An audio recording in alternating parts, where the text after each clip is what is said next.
Now head over to your Google Chrome browser and search for e-voting application Docker. E-voting application Docker. So from the list of searches, click on the first one, which is Docker sample example e-voting, and it's going to take you to this Git repository. So this is the Git repository we are going to be working on.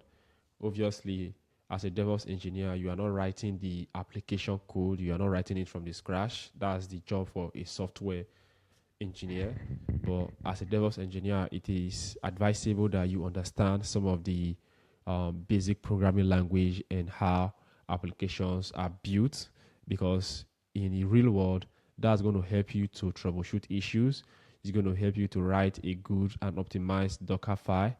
It's going to enable you to know how to understand how to inject environmental variables, secrets, into your application.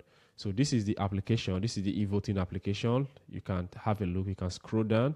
You can scroll down to the bottom to understand how the application can be run locally. So you can see in this example, it is deployed using Docker Compose and Docker Swarm. Also, you can also run it on Kubernetes, which is out of scope for this project. And also, you're going to see the architecture, just like I have explained previously before now. And so that's basically how the project works. And for this project, we are not going to be using exactly what is here. We're going to clone it locally into our machine. And for us to understand some of the concept, for us to understand how some of these concepts work, we're going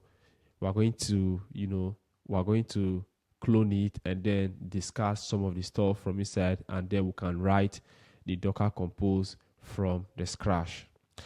Now, before we go what is microservice? I actually want us to understand the concept behind microservice, and I'm going to use this architecture to explain what microservices are. Now, what are microservices? Microservices are applications that are loosely decoupled. Now, what I mean by loosely decoupled is that traditionally, when we build an application, we just have one major gigantic application that houses all the functionalities of the application. Now, this is what I mean. In a traditional setup or in a monolith application, all these components like your votes, your results, your worker, your Redis, your DB, everything are built and bundled into just one application. Now, what that means is that you can run the application by just deploying just that one instance of that application. So if you want to deploy this application, this entire stack, you don't need to deploy each and every one of these services separately. You just deploy the gigantic application and everything is running. But that has a drawback. Now, the drawback to that is that, let's take for instance that everything is bundled into one and you want to deploy your application. Now, what that means is that if one part of the functionality, let's say the result, which is tightly coupled to that one application, if this result fails, that means you need to rebuild the application from the scratch again to fix that problem. Or let's say there's a bug with your worker, that means you need to rebuild your application and redeploy it again. And also, let's say for instance, there's a huge in traffic, maybe voters are casting their vote at a peak period. Let's say, because obviously this is the service responsible for voting. Now, instead of you to scale just this application that contains the vote, you are going to be scaling the entire application as one, because everything is just tightly coupled. You cannot scale one, without scaling the other. That means that if you are scaling this vote functionality, you're going to be scaling everything at the same time. That is a huge drawback. That is why microservice is gaining more popularity and it is used in the cloud native world. And also, the last one I'm going to talk about is that in a monolith application where all the applications are packaged into one major application, you need to write the application in one programming language. And sometimes some specific functionality, some specific business logic tend to be much more efficient and performant when written in some certain programming languages. Like for instance, your Python is much more efficient in writing backend logic and also for data science, machine learning stuff. Now, if you have like a monolithic application, it will become very difficult for you to write, one side using one programming language like Python and the other one using another programming language like Node.js. But with microservice, you can write each component with different. You can write them with different programming language. For instance, the vote application is written in Python. The worker application is written in .NET, and also your result is written in Node.js. So you can see that there are different programming language for each specific use case, and these are database, Redis, and PostgreSQL. So this is why microservices are the go-to choice for deploying modern and complex web applications. Now, that doesn't mean that microservices are no longer useful. Now, if you have a simple application, an MVP, or whatever application you want to roll out that is very, very basic, there's no need for you to go with a microservice architecture. But if you are thinking long term, you want to scale to accommodate a huge amount of users, then it might be worth noting to look towards using microservices for your application. So let's head over to the application. So we're going to be deploying them using Docker Compose. Now, what is Docker Compose? Let's have a search on it. What is Docker Compose? Hit enter. Let's see. So if you come here, you can see that Docker Compose is a tool for defining and running multi-containers application. It is the key to unlocking a streamlined and efficient development and deployment experience. Now, a compose simplifies the control of an entire application stack. I want you to pay attention to this. Compose simplifies the control of your entire application stack, making it easy to manage service, network, and volumes in a single YAML configuration. Then with a single command, you can create and start all services from your configuration file. Now, Compose works in all environment, production, staging, development, testing, as well as CI workflow. It has command for managing the whole entire life cycle. So what it means is that normally we have Docker and we have Docker Compose. Docker is for running your container, but if you are using Docker, you're just running one application, you're just running one. For instance, if you are using Docker, you're going to be running this one, your front end separately, vote separately, worker separately, results separately, Redis separately, DB separately. Although they are separate, but what I mean is that in case of when you want to deploy it, you're going to be deploying them one after the other. But with Docker Compose, you can deploy the entire stack of this application at a go with just one command. Now, what I mean is that when you run the Docker Compose command, it's going to spin up all these applications. It's going to spin up 1, 2, 3, 4, 5. You're going to spin up these 5 microservices at once, rather than you running Docker to install, to deploy each and every one of them. So that's what Docker Compose does. That's what Docker Compose does. So that's what we're going to be using in this project. We're going to be using Docker Compose to deploy our application. And so without wasting further time, let's dive into the demo and see what we can do. So for this demo, we are going to clone this repository locally, and then we're going to make some changes. From there, we can now start writing our Docker Compose file. Now, make sure this tab is open, because obviously we're going to be coming here to understand some of the syntax of how to write a clean Docker Compose file. So let's head back and click on code. You're going to clone it, so you can either clone it over HTTPS or SSH. Now, if your private key or your public key is not set on your GitHub, you can simply go with HTTPS. But if you have SSH enabled, you can use SSH. But I would highly recommend you use SSH because at some point, you are going to be committing and pushing changes to your Git repository, so you can use SSH. So I'm going to use SSH for mine. For mine, I'm going to click the URL. So I need to look for my terminal. If you're on Mac OS, go stretch and look for your terminal. So this is my terminal. I'm just going to clear my screen. So I'm going to go back one directory up, click ls. So I'm going to create a folder from here. I'm going to call it voting demo. Then I'm going to go into that directory, voting demo. So once I'm here, I'm going to clear my screen again to make it a little nice. And ls, there's nothing there. So I'm going to run my git clone. I'm going to run git clone followed by my command and hit enter. Once I'm done with that, I'm going to do ls. As you can see, I now have the e-voting application here locally on my machine. I'm just going to copy it and going to cd into the directory and ls. So I now have the application.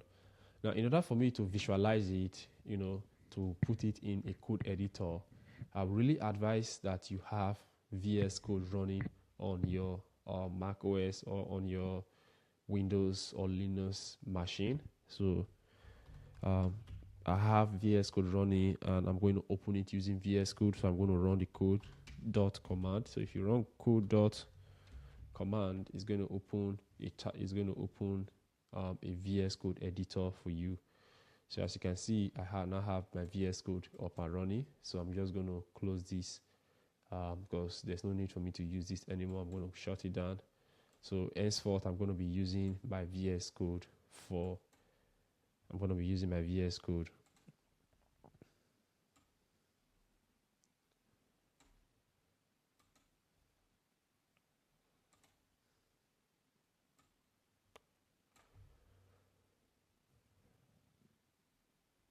So let's take a look. So the things that are most important to us is the application code. So the important things are the result. This is the result application, the vote application, and the worker application. These are the three most important source code that we need to leave here. The other things can go, like all these can go, the Docker Compose can go because we're going to be writing it from the scratch for us to understand. And also the seed data, we need to leave this because we're going to be seeding our database with some data, because obviously we need to be adding some schemas to our database. We need to pass in some votes because it's not a real world situation whereby people are actually voting. We're just using this as a demo. So because of that, we need some data in our database. So we're going to seed our database with some of that data. So this is KATS specification for deployment to Kubernetes. We don't need that, so we're going to delete. We need to delete that. So let's delete, move to trash. Head check. Now, what is head check? I will explain that in a bit, but let's just leave head check. We can leave this. We can leave .github. No, we need to delete this because this is what contains our CI/CD code, like our GitHub Actions. So let's get rid of this. We're going to write that from the scratch. And attributes, no.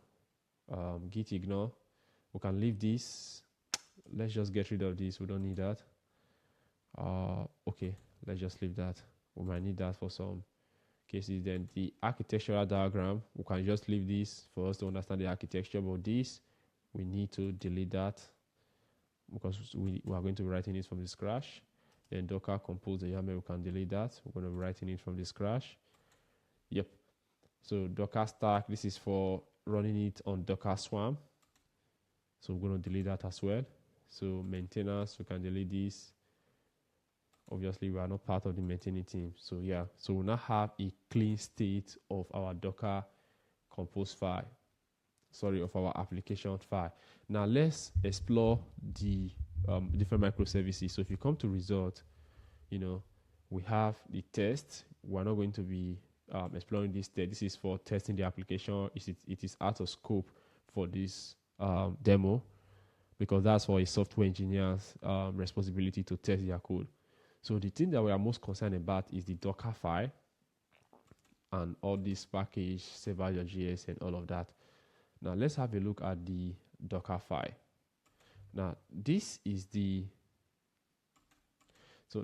Docker file that's going to package our application into an image. Now, like I've explained before, Docker file is what enables us to create an image, and from that image we can create our containers.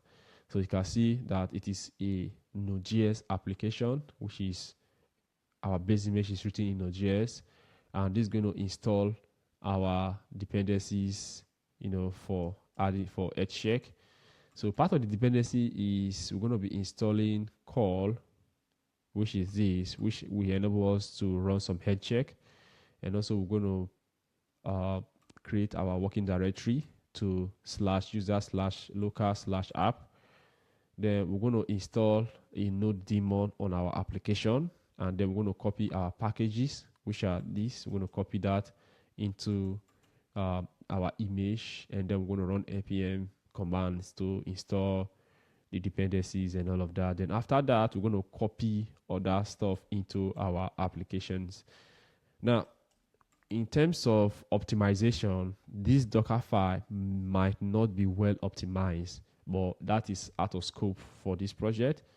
And let's go further. So we're going to be exposing the port. So this application, the front-end application, which is the Node.js application, is going to be running on port 80. And also we're going to be exposing it on port 80. Then the entry point to start this is going to be this command, and the CMD is going to be node.server.js. So this is a brief explanation of the Docker file, and obviously these are the dependencies for this application. So now let's leave there. Let's come to Vote. Vote is written in Python. If you come here, if you're familiar with Python, you can see that this is written in Flask. It's a Flask application that does some, Flask application. So we have different rats. The get rat, which is the home, the /rat that automatically takes us to the index page to cast our vote. So this is basically how it is being set up. And also we have the Docker file that uses Python based image, installs some dependencies, set our local environment, and all of that. I think this is like a multi-stage Python image. So we have the first one here that install the dependencies, and also a different stages for different environment. So this is going to run for dev environment, as you can see from base as dev. This is going to spin up the application for dev, and then we have the final image that's going to run for other environment, maybe like prod. So this is like a simple example of a Docker file, a clean Docker file. And also we have the requirement.txt. This is the package repository that contains, the dependency file that contains all the dependency needed for this application. We have Flask, we have Redis, we have Guineacon. So Flask is a Python framework for writing backend logic and application. And also Redis. Redis is a client that enables us to communicate with Redis once we have Redis deployed. And also this is like a Guineacon that helps us to start like a web server on our Flask application. So that's all for us to know. And also we also have the worker, which is written in .NET. So this is the .NET, and also we have the main application. So this is the .NET application. As you can see, it's going to install, it's going to use some packages, it's going to connect to PostgreSQL to store our vote. Also, it's going to connect to Redis to pull vote that has been casted, and then stores them into the PostgreSQL, which is the database. So this is just like a brief explanation. You don't need to know too much about the application code. Obviously, you are a DevOps engineer, so your main job is to deploy, understand the Docker file, build them into image and deploy them to a Kubernetes cluster or whatever environment you want to run. So without wasting much time, let's deploy this application locally and see how it works. So let's go. So first of all, click on this folder and create, be careful not to create it inside one of those folders. So just come here, click on this folder and type docker compose.yaml and hit enter. And let's move it to the ATA directory. Obviously, we don't want it nested in that directory. So we now have our docker compose. Oh, sorry, this should be a file, not a folder. My bad. So let me delete that. So let's create a file, docker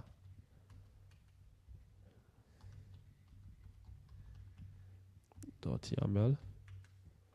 So let's bring it out. Yep. Okay. So we now have the docker compose from here. Now let's go back to our browser to understand how the docker compose can be written. So if we come here, let's head over to our browser, come here, let's see how docker compose works. Like let's click on the kickstart. Yep. So let's scroll down. This is like a basic template of how we can write a docker compose. Now let's just copy that. I'm going to explain shortly. So let's paste that. Now let's understand. So services are just like a list or a feed, and within that feed it contains our 3 major applications. Now let's get rid of all this. We can just leave that, but let's change this to our first application.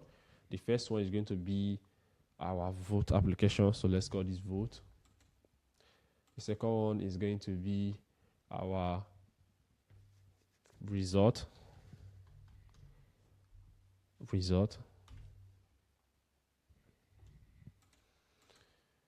And also the other one is going to be worker, our worker application.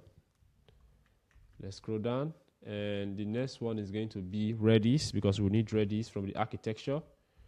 And also the other one is going to be database, which is, let's just call it DB. So we now have our 5 application, the front end, the 2 front end, vote and the result. This is for casting the vote. Result is for viewing the vote, and also the worker, the Redis, and the DB, right? So let's go. So now this other field is called build. Now what this means is that we are building the application from this particular file or from this particular repository. So we are not pulling the image directly from Docker Hub or from any container registry. We want to build it locally here. So because of that, we need to specify the build feed. But had it been we are pulling it from any of those Git repository, then this place should be image. So because we are actually pulling it from a repository, but we are building it locally, so this is going to be build. And this dot means is that the Docker file for building this vote application is inside the current repository, or is in this current file system, or in this current folder. But that's not the case. For us to build this vote application, the Docker file for this vote is inside the vote folder or the vote directory. So because of that, we're going to change it to ./vote. So what this means is that it's going to look for the Docker file inside this vote. So if you come here, you're going to see our Docker file for building the vote application, right? Cool. And also we need port. Which port is this application going to be running? Now, if you come to the voting application, which is our Python application, you can see that it is exposed on port 80. So because of that, we'll come here and we're going to expose this on port 80. Now, if we are exposing it on port 80, we also need to access this application. So we also need to access it locally for us to test. So we're going to change that to port 80 as well, right? So let's come here. For the Redis, from the result application, we're still going to follow similar process. So we're going to call build, and also it's going to run here dot result. So if you come here to the result, you are going to see your Docker file here. Remember that when building an application to an image, we need the Docker file, and this build means where do we find that Docker file to build the result application. So let's head over to the result again. Let's go back to the Docker file and see which port it is running on port 80. So let's go back and let's go back to our Docker file and change. So let's say port. Let's make some changes. So remember that this port 80, the first thing here is telling us. The first thing here is telling us which port inside the which port outside of the container. And also this one is telling us the port inside the container. So why this is the external port, this is the internal port. This is the internal port, and this is the external port.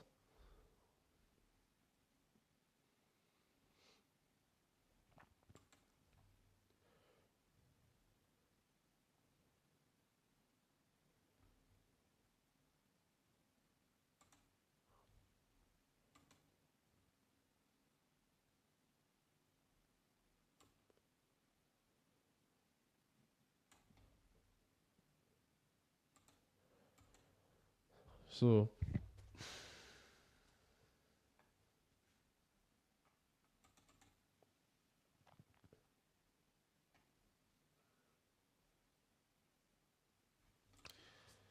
let's go. And also, so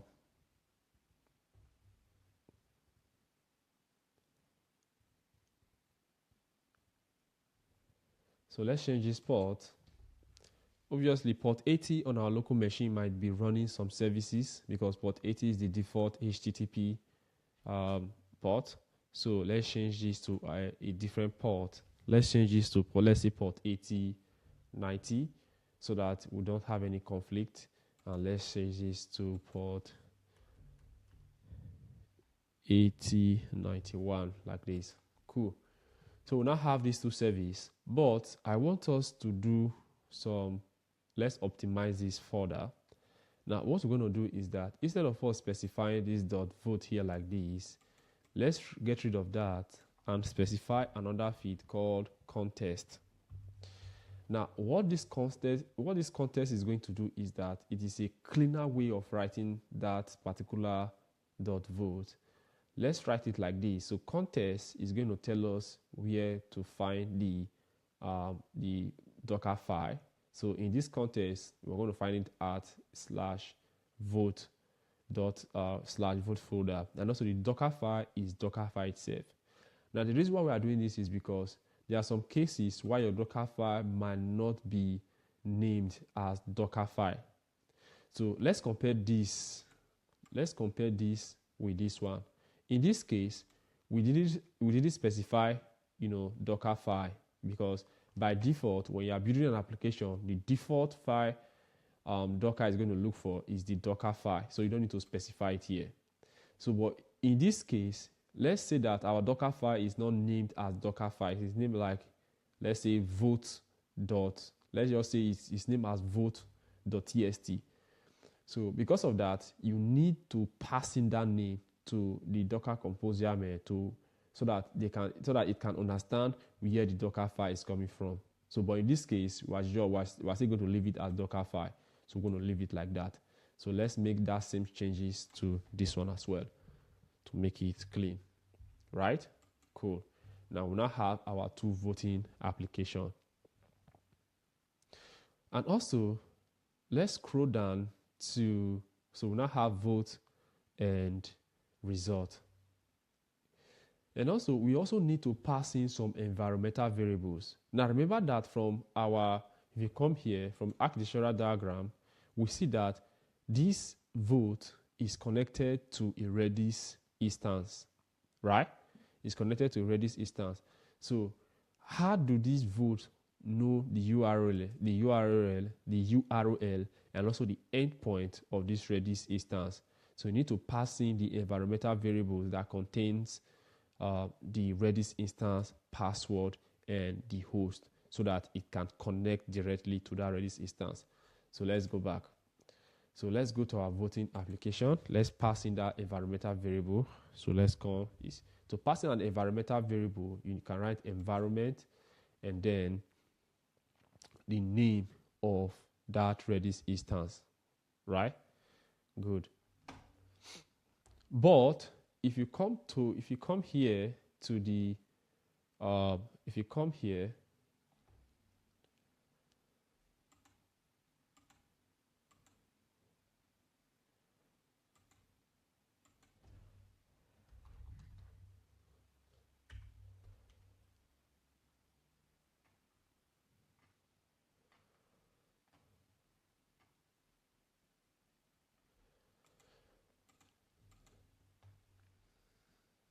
so if you come here to the Python application, which is the voting application, let's close this. Let's head over to vote and come here. Let's look for our Redis. Now, if you come here like this, the host name for Redis is actually hard coded to be Redis here, which means that this application is going to look for any container that the name is called Redis, and it's going to connect directly. And as you can see, there's no password authentication for Redis, so you're just going to connect to Redis, which is not a security best practice. But given the fact that this application will be running locally and it's not going to be accessible from the internet, especially the Redis instance, then it is safe for us to do that. Plus, we're going to be running it on a different network within the container. So let's go back to our Docker file. Now, because of that, since it is hard-coded in the application, there's no need to use environmental variables. So let's get rid of these. But in my next video, where we are going to be taking it to by removing some of these, in my next video, I'm going to explain how to build this application using security best practice, which means that we are not going to be hard coding those particular variables that are hard coded in those applications. So for demo purpose, let's just deploy this and understand how to use Docker Compose. So good. So now have the ports. The ports are ready, and also we also need some specific target to build this application. Remember that if you come here, this Python application, if you come to the Docker file, we have different stages. We have the dev and the final stage. Now, remember that when you are building a multi-stage application, now you need to specify, especially when you are building multi-stage application for different environment, you need to specify which particular stage do you want to have as your final image. So for dev environment, obviously this is like a development environment. We're going to be targeting the dev environment, right? So let's target the dev. So let's come here to our Docker Compose, and another field is called target. So we're going to write target. Now we are going to be targeting the dev. Let's target the dev stage as our final image, and this is the port, right? Good. Now remember that this application also depends on Redis because it's going to connect to Redis, right?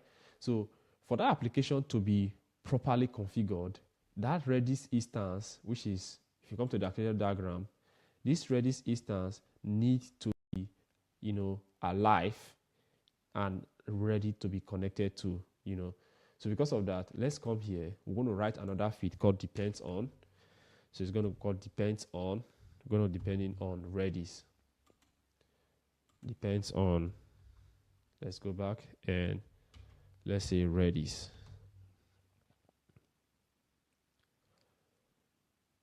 Now it's going to be depending on Redis. Now it is not just going to be depending on Redis alone, right?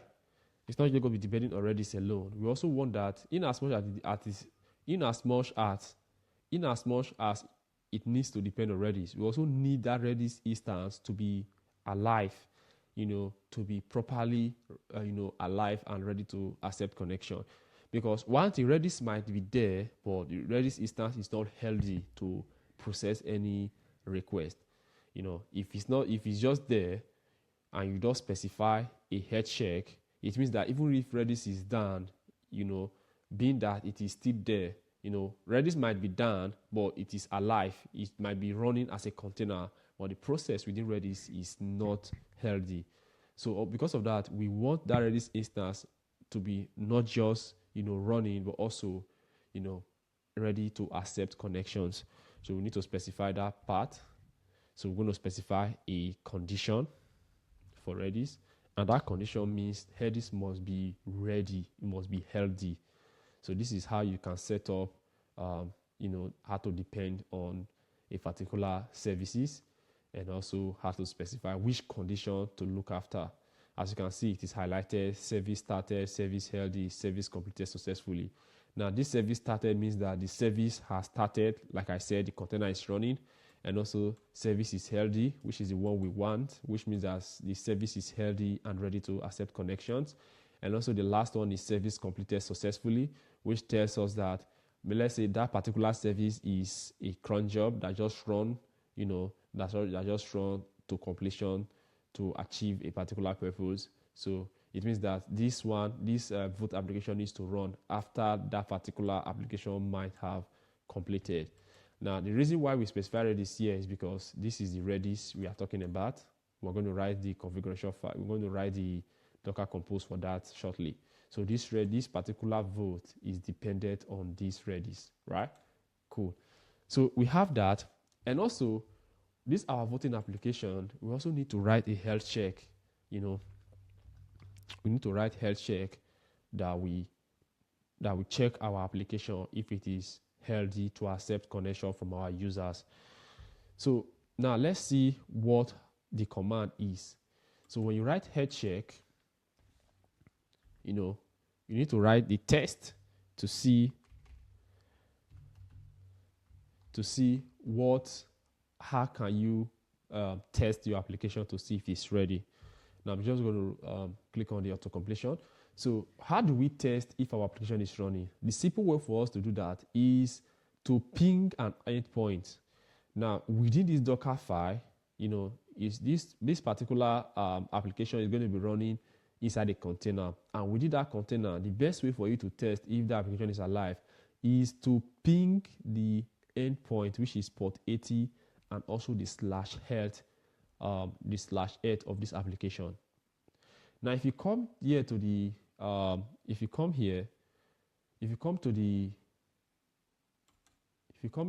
application file, you see that the /endpoint is going to return. If you hit the /endpoint as a post request, as a get request, it's going to return something. It's going to return this, and obviously you're going to return 200 status code. So now what we're going to do is that we're going to hit that endpoint. Let's remove /f because there's no /f there. So we're going to hit this endpoint, and whatever status code we receive is going to determine if the application is up or not. So when we run this CMD just means command. So we're going to be using call, -f followed by the endpoint. So this is the test or the command that we need to run, we're going to run, during run time to see if this application is ready to accept connections. And also, how often do we want to run that health check command? We're going to be running it at an interval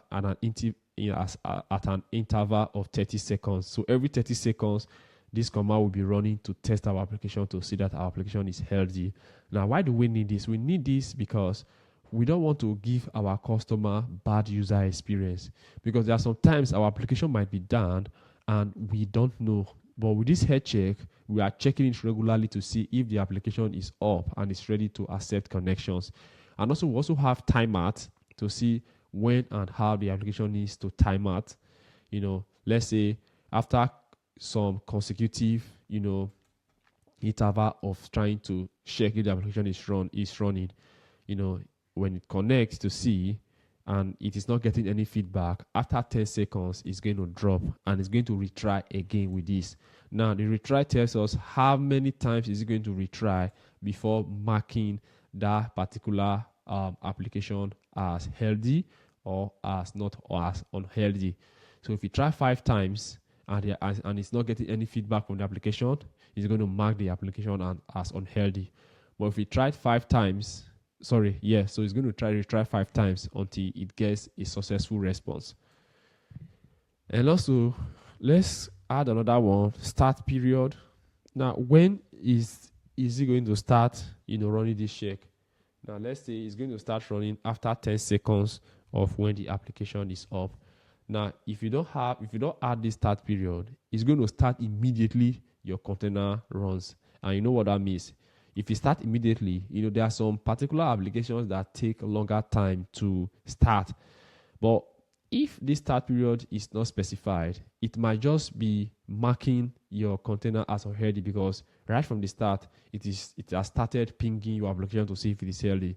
So you need to be very, very careful with that. And also, the last thing I want to do is we need to add volumes so that we can dynamically change some specific files on our voting applications. Now, if you don't add this to it, if you don't add a volume to it, that means that whatever change that you want to change inside your application, you need to rebuild your application, and we don't want that. We want to dynamically make some changes without restarting our container. So we're going to specify volumes. Now you can take our volumes as you are trying to mount a particular file system on your container into your host.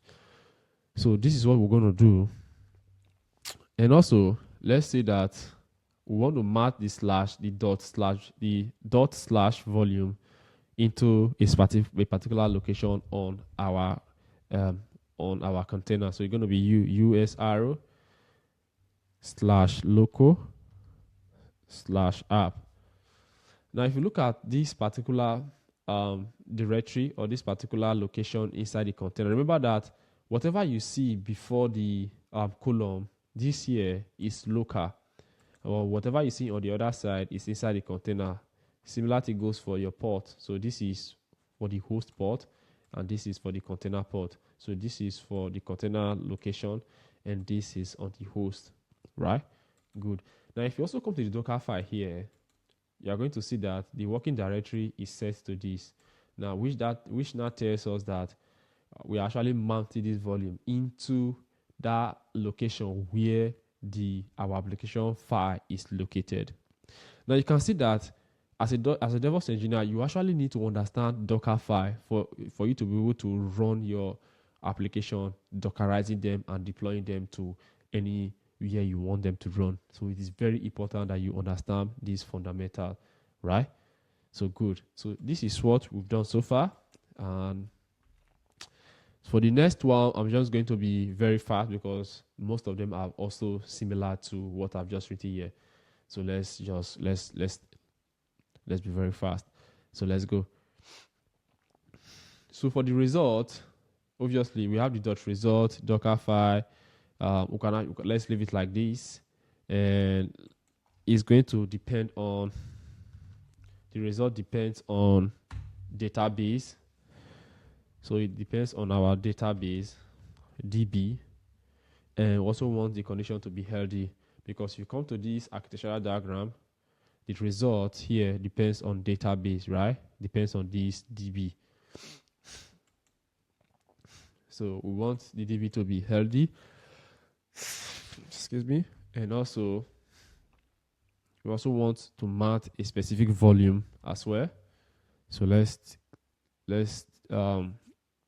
add volumes to it, and we're going to be mounting .result into /local/app for this application. And also, if you come here to the result application, to the Docker file, you're going to see this as well, US arrow local.app. So that's that. We want to be able to change that locally. And also, we've added the volume. And also, let's add. We can add head check, but let's just leave that. We can do that, but I think the understanding of how to write this is already sufficient enough for us to be able to understand how to do that as well. Yeah. So let's go to, so we've finally written our two front-end applications and we are exposing them. This is exposed on port 8090 within the host. This is exposed on port 8091 inside the host. Now let's go to our worker. Now inside the worker, we're going to write similar things. So we're going to write context. So context is going to be /worker, which is this one here, /worker, and it's going to be Dockerfile same. And also we're going to write depends on. Now if you come here to the architectural diagram, the worker is dependent on two applications. It is dependent on the Redis and also is dependent on the database. So these two are what it needs. You know, it needs to pull the vote from the Redis instance, and also it also needs to process the vote and also store the output on the database. Now let's go back. So the depends on is going to be two applications. So the first one is going to be Redis. So we want Redis to be healthy. And also the second one is going to be DB. And we want that DB to be healthy as well. So those are the two conditions for this worker application. Now we don't need any volumes because it is going to be, you know, storing those, it's going to be storing whatever output it has into the DB, and it's also going to be pulling from the Redis instance. Cool. Now let's go to the next one, Redis. Now it's going to change, the syntax is going to change here. Now we are not building Redis from the scratch. So because of that, we're going to be using an already made Redis image from Docker Hub. Now let's go. So let's start with image. I'm going to explain. Image is Redis. We're going to be using the latest Redis image, which is the latest for this demo. Remember that in production, it is not advisable to set your tag, your image tag, to be latest, right? So, and also we're going to expose the port 6379 of Redis. Now, we need to be very careful with this part here. Remember that in the application code for the voting, we have Redis here hard-coded, which is the Redis host name. It is hard-coded here. And as you can see, there's no password authentication. Now, if you expose Redis here, which is you are exposing it on the host and also exposing it inside the container, if you do it like this, it means that anybody on the internet can scan your machine, and if they find out that this port is open, they can connect to your Redis instance and cause damage. And we don't want that. So because of that, we need to remove this port so that Redis can be accessible only, you know, locally. You can access it locally, especially if your containers are on the same network. And obviously, since we are deploying them using Docker Compose, all of these containers are going to be running on the same network unless you specify something otherwise. So let's get rid of that. So let's go. So we now have Redis latest, and now you know Redis is a stateful application that needs to persist data. Now let's go back to our browser and let's head over to Docker Hub. You know, Docker Hub, and hit enter, and let's click on here. Now Docker Hub is a image repository where container image are stored. And let's search for Redis. So if you come here, this is the official Redis Docker Hub repository, and you can have a read around Redis, how to set up Redis, how to set up persistent volume for Redis, you know, Redis CLI, how to build your own custom Redis. So this is where you can, you know, have a look and see how to configure your Redis. Now, you can see different tags here, but I'm just going from the latest just for this demo. So let's go back to our demo. So let's come back. So we're going to be using the latest Redis image, and let's add volumes.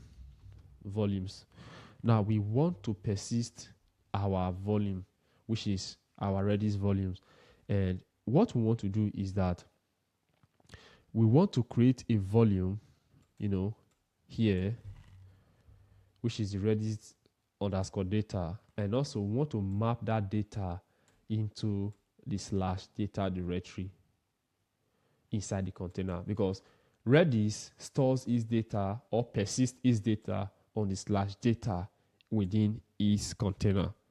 So that's what we want to do. And also we want to also do some head check within Redis, to test if our Redis is up and running. So this is the head check. So the head check is going to, do some checks on Redis. Sometimes we can use the Redis CLI to just ping Redis to see if our Redis is up and running. So I think this is what we're going to be using for our Redis. Obviously, I've explained all these other additional checks. So that's Redis. Now let's head over to our database. Similarly to our database, we're going to be using Postgres, and obviously we're going to be using Postgres. We're going to be using the latest image of Postgres. And for you to set up Postgres, let's go back to our Docker Hub again. It is important that you understand this concept, very, very key. So let's search for Postgres on the Docker Hub. Let's say Postgres. This is the official one for Postgres. So let's click on it. And if you scroll down, you're going to understand what Postgres is and how to run Postgres. Remember that when running your Postgres, there are some important variables that must be set. Now you can see that the only variable required is Postgres password. Now this password, which is the root password for Postgres, must be set. And also you can also set up Postgres user. If you don't set Postgres user, it's going to default to the default root Postgres user, which is Postgres. And also you can create a database directly, and all of that. So you just have a read, about Postgres on Docker Hub. It's going to give you a clear understanding on how to run your Postgres image. Now let's go back. So we're going to use Postgres user. We're going to call it Postgres. And also our password for this demo, let's just use some random password. Let's say password is good.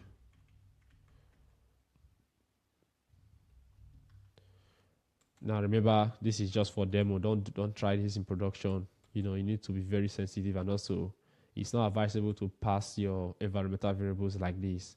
In our next video, we're going to add some security. We're going to harden how this is done. And also, we're going to create a database called vote. So let's just leave it like that. Okay, let's just leave it like that.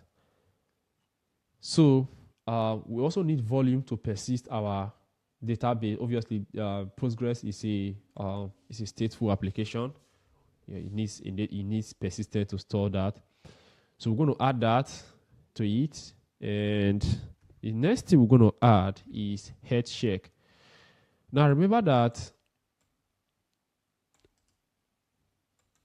we're going to add head check. So remember this head check I told you about. So this is just like a script that's going to run some head check on our Postgres. Now let's go through what the script means. Now this host is going to echo the host name for the Postgres container. It's going to set it to host. And also for the user, it's going to set the user for Postgres. Then for the database, it's going to set it here. And also for the export, it's going to export the PG password followed by the Postgres password. Now, all these are set, meaning that this PG password is going to set it to the Postgres password :/ Now, what this means is that it's trying to export the PG password without hard coding it, right? And also, this is the Postgres DB, which is the one we are going to be setting up on the Docker Compose, and this is the user. Now, there's something I actually need to do so that everything can work. Okay. This is the arc. This is going to force Postgres not to use local unit sockets. It's going to test externally connectivity. Okay, this is going to set the host, the username, the DB, and also these are all the parameters that you need to connect to Postgres. You need the host, you need the username, you need the database, and also / quietly no align tuples only. And also this is the command that is going to run this check for Postgres. Now you don't need to know too much about this, just like a head check, but you can actually do without it if you want. It's very complex to explain, but I don't want you guys to feel lost. So let's go back. So this is the head check. If you come back to the Docker Compose, now what we are doing is that we are mounting this head check here. Remember I told you that this is a file that is on the host, and this is a file that is inside the container. So we are mounting this head check into that head check into the /head check inside the DB container. So after that, we can now run our head check to see if our Postgres is working. So let's get rid of all these things. And then now the test is going to be /headcheck/postgres.sh. So it's going to check the head check inside the head checks folder, which contains Postgres, which is this Postgres. Remember that we've mounted everything here inside our container by this. It's located on this directory. Now it's going to check there to see if everything is working. Now for this application to work, let's just leave this as default as it was set up. So I'm going to leave that as Postgres as well, because obviously everything is hard-coded in this default application.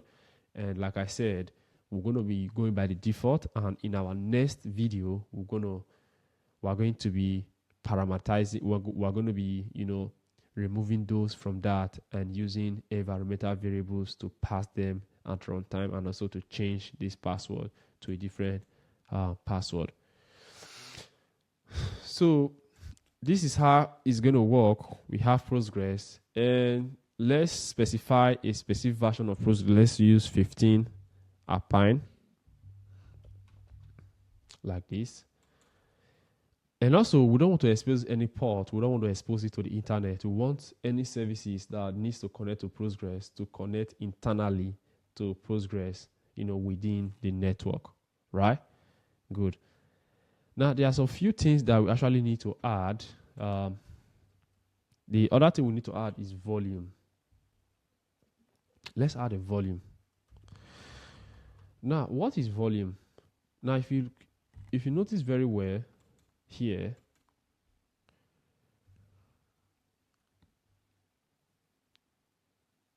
so we need Redis data, and we also need DB data. Now, if you notice very well, this volume here, this DB data for this database, this DB data here, it is not a local directory or a local folder on the host here. There's nothing like Docker this here. Now, what this means is that we want Docker Compose to create a volume, a logical volume here, and store and map that volume to the var lib Postgres data inside the container. Now, what this is going to do is that Docker Compose is going to create the volume. It's not going to create it on your local part here. It's going to create it on the default Docker directory where Docker stores its data. So it's going to persist it there.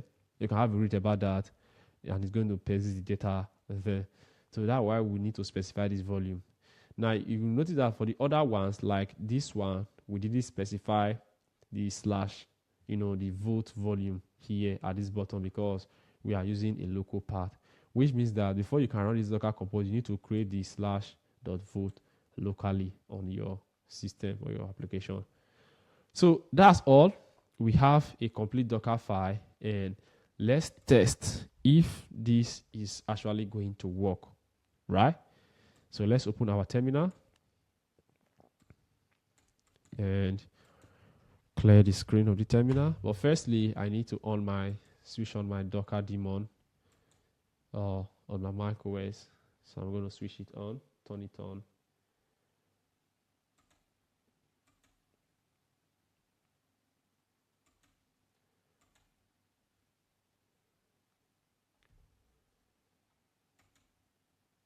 So let's see if it's on. Let me run Docker PS. Cool. So Docker daemon is on. So let's do ls, and we have our Docker compose file here, right? So before that, like I said, we need to create some folder like this one here, this /vote. We need to create it here. So let's create it. mkdir vote, right?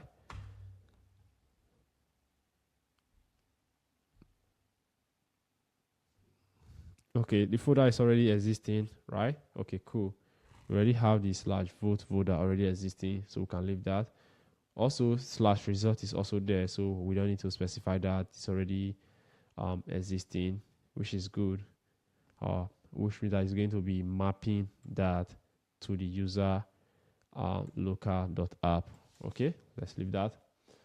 So our worker will not create any file. For the Redis, we persisted it on this, which is the volume we specify here. So everything looks good. Now let's run our application. Hopefully we don't have any issues. So let's do Docker compose up and hit enter.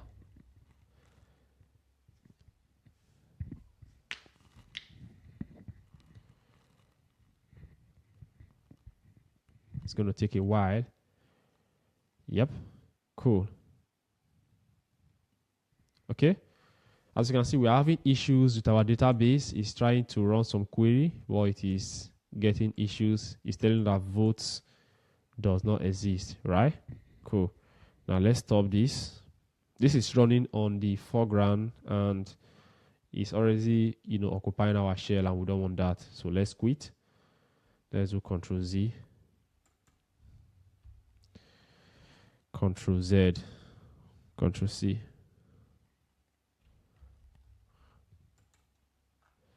Why is that not working?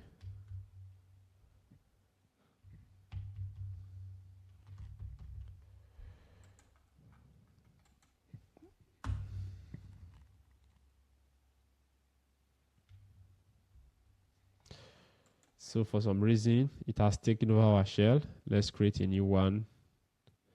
And let's delete this one. Let's delete this one. Kill terminal. Let's kill that terminal. So for some reason, the vote is not getting. So let's delete this vote from here, because essentially what this is doing is it created a voting database, and within the application, part of the application logic is part of the application logic for the worker. The worker is going to create a database, and that database that is going to create is going to be conflicting with this one. So we're going to get rid of this Postgres database. Let's get rid of that. Right? Cool.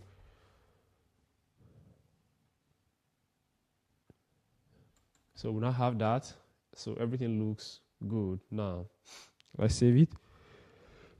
Excuse me. Let's save it now and let's run again. We're going to run the Docker compose up.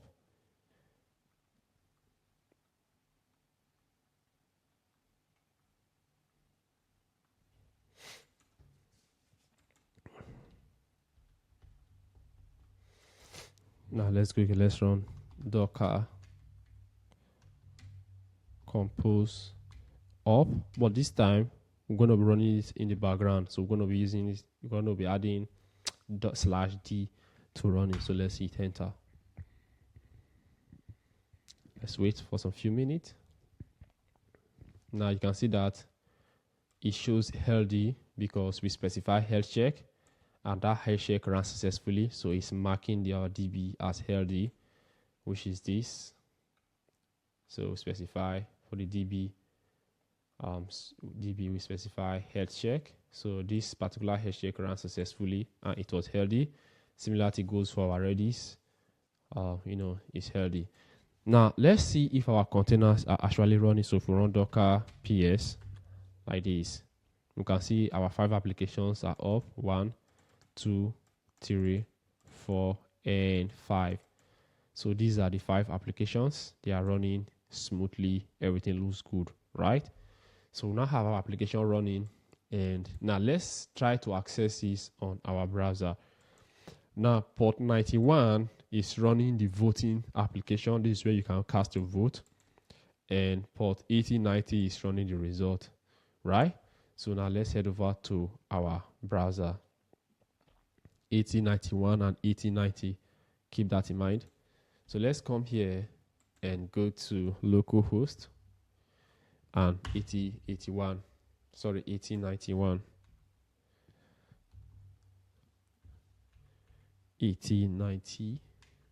Now this is where we can vote, and let's head over to localhost 8091. Now this is the result, right?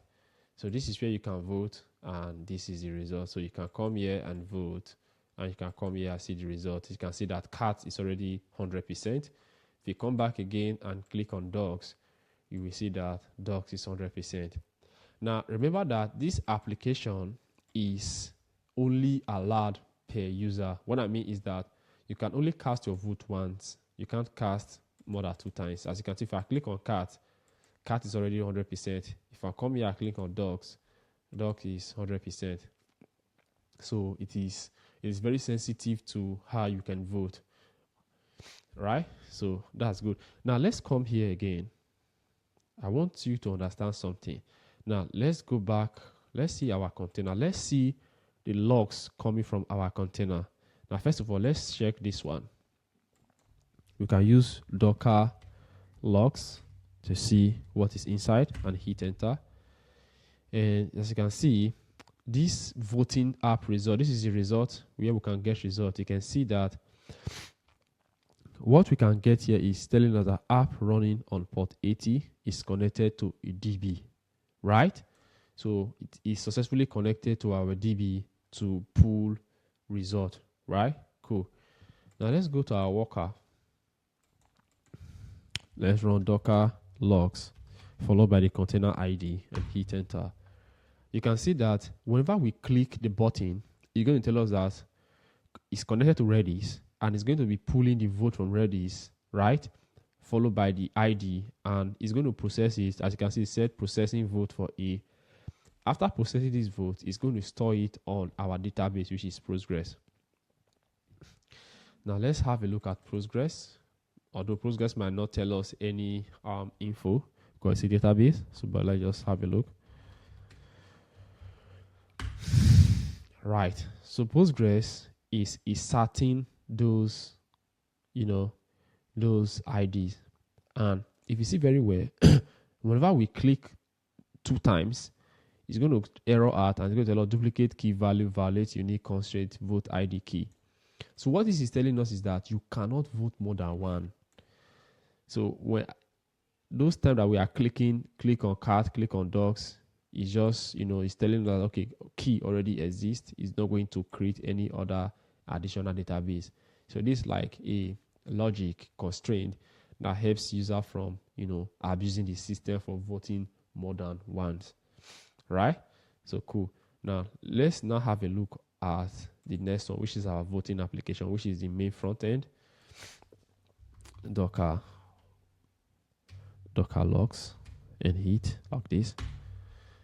Now we're going to be seeing our HTTP request. Remember that whenever you access a website, you are simply sending a GET request to get those information, and we are getting 200 error status code, which means that everything is running smoothly, right? Now the last one we want to check is Redis, which is the last one. If you click on Redis like this, we're going to see Redis is up and it's ready to accept connection. So this is the end of this tutorial. I hope you find it useful. In the next video, because of how lengthy it is, I'm breaking it in series.